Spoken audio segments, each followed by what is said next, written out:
A matéria, ela sofre grande variação de temperatura quando absorve ela calor do ambiente, ou quando ela cede calor ao ambiente. Porém, tem determinados tipos de matéria que, quando altera a sua temperatura, não há variação do seu estado de agregação. Como, por exemplo, quando você pega a sua água para fazer um chá, você aquece essa água da temperatura ambiente, digamos que a temperatura ambiente da água. Vamos pensar que, normalmente eu estou usando como exemplo a água, porque a água é um líquido que nós conhecemos muito bem seu comportamento. Desde criança nós sabemos como ela se comporta. Então ela é uma boa referência para a gente aprender essas passagens de estado de agregação. Mas que é muito importante lembrar que essas transformações ocorrem com todas as substâncias que existem na natureza. Até uma pedra ela pode virar líquido, uma pedra ela pode virar gás. Vocês já viram pedra no estado líquido? É a lava do vulcão.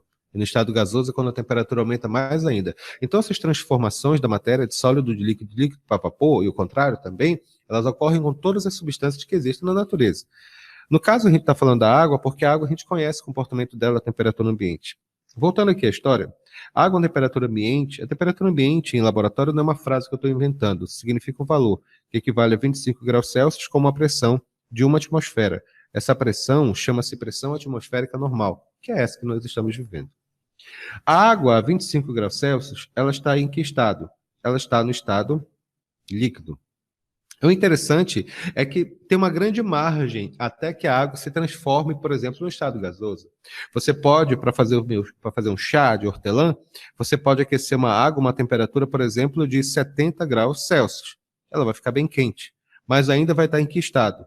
Vai estar no estado líquido. Então, existem limites que, conforme você vai aumentando a temperatura, a água ela vai começar, no caso específico, ela vai começar a entrar em ebulição. Ou que nós dizemos vai começar a ferver e vai começar a evaporar. Esses pontos, tanto do contrário, quando você vai congelar a água, quanto você vai ferver a água, são chamados pontos de limites de fase. E esses limites de fase são fundamentais para a gente poder entender as propriedades dessa matéria. Eu vou colocar aqui alguns para vocês poderem entender. Aqui vamos colocar a primeira molécula, H2O, a água. A água, a temperatura, ela tem duas características. Primeiro, o ponto de fusão e o ponto de ebulição. O que é ponto de fusão? Ponto de fusão é a temperatura na qual a substância começa a passar do estado sólido para o estado líquido. Começa, importante essa palavra aqui.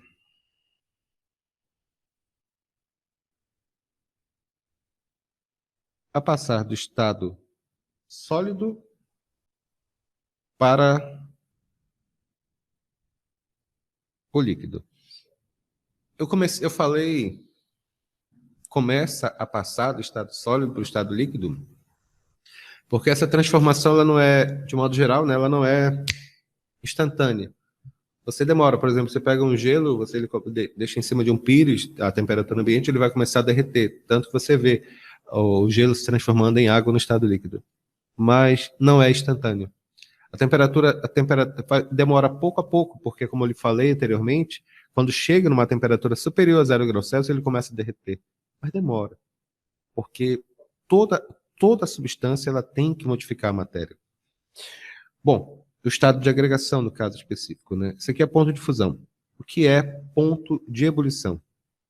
Deixa eu colocar aqui em cima. Tirem print, tá? Importante. Ponto de ebulição. Ponto de ebulição é a temperatura na qual a substância começa a passar do estado líquido para o estado de vapor. Começa a passar do estado líquido para o de vapor. No caso específico, tanto o ponto de fusão quanto o ponto de ebulição, eles são característicos das substâncias reais, das substâncias puras.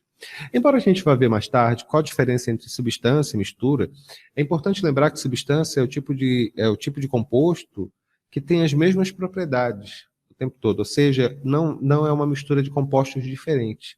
Por exemplo, a madeira ela é formada por uma série de substâncias diferentes, formada por celulose, formada por sais minerais, alguns tipos de metais e outras coisas. Uma barra de ferro, por exemplo, é uma substância pura. Ela é pura porque só tem átomos de ferro presente nela. E a água, não a água mineral, mas uma água de laboratório, por exemplo, a água destilada, é uma substância pura também, porque tem apenas moléculas de água. Então, quando eu falo ponto de fusão ou ebulição, eu sempre me refiro a uma substância pura, ou seja, que só tem aquele tipo de molécula, não tem contaminantes de outros tipos.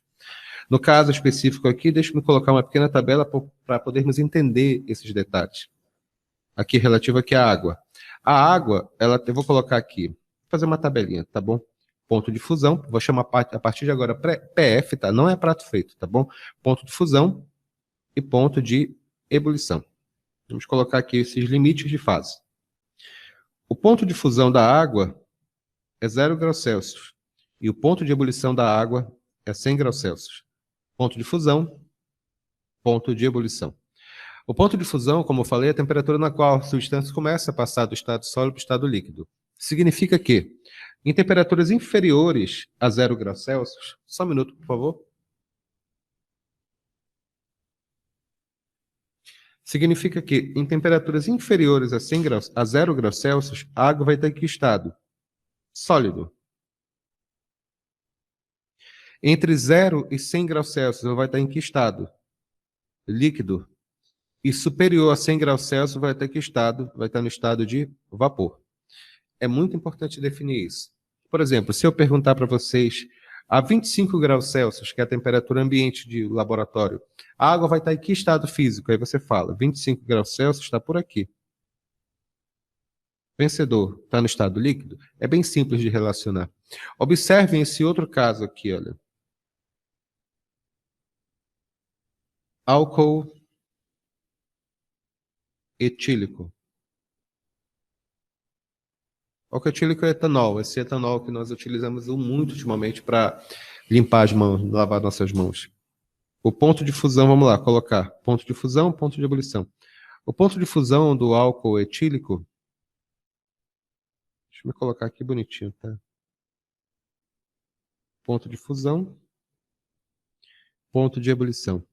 O ponto de fusão do álcool etílico é de menos 114 graus Celsius. É muito baixo, né? Bem baixo mesmo. Isso explica, em parte, por que não dá, por exemplo, você congelar uma cachaça. Se colocar no congelador uma cachaça, ela não vai congelar. Uma vodka, né? Ponto de ebulição. O ponto de ebulição do álcool etílico é de 78,4 graus Celsius. O que significa isso?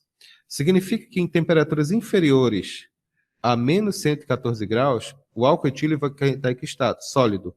Entre menos 114 e 78 graus Celsius, vai estar em que estado? Líquido.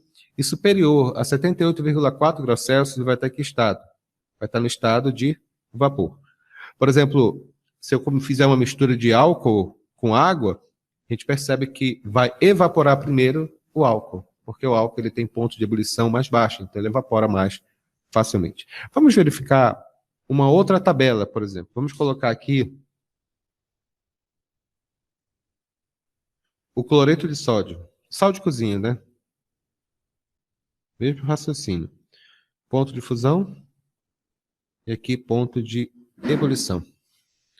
No caso do álcool, do sal de cozinha, nós temos esses valores aqui, deixa eu colocar. O ponto de fusão do sal de cozinha é de 800 graus Celsius, aproximadamente. E o ponto de ebulição dele é de 1413 graus Celsius. Significa o que é isso? Significa que em temperaturas inferiores a 800 graus Celsius, ele vai estar aqui estado. Vai estar aqui no estado sólido. Entre 800 e 1413 graus Celsius, ele vai estar em que estado? Vai estar no estado líquido. E superior à temperatura de 1413, ele vai estar aqui estado, no estado de vapor. O que significa isso? Significa que para a nossa realidade de temperatura ambiente, que seria 25 graus Celsius, o sal de cozinha que nós conhecemos, ele vai estar aqui em estado. Vai estar no estado sólido. Isso que é bizarro da parte de química.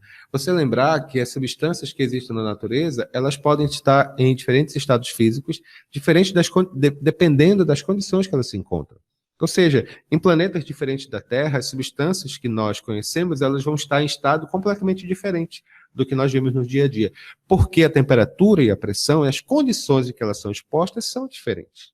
Isso é muito importante, bem fundamental. Ficou claro o que eu defini aqui? Beleza. Então, dito isso, vamos relacionar um pequeno detalhe. Eu já havia falado anteriormente que essa passagem aqui, a passagem do estado sólido para o estado líquido, chama-se fusão. E, sinceramente, ela é autoexplicativa. É a passagem simples do estado sólido para o estado líquido.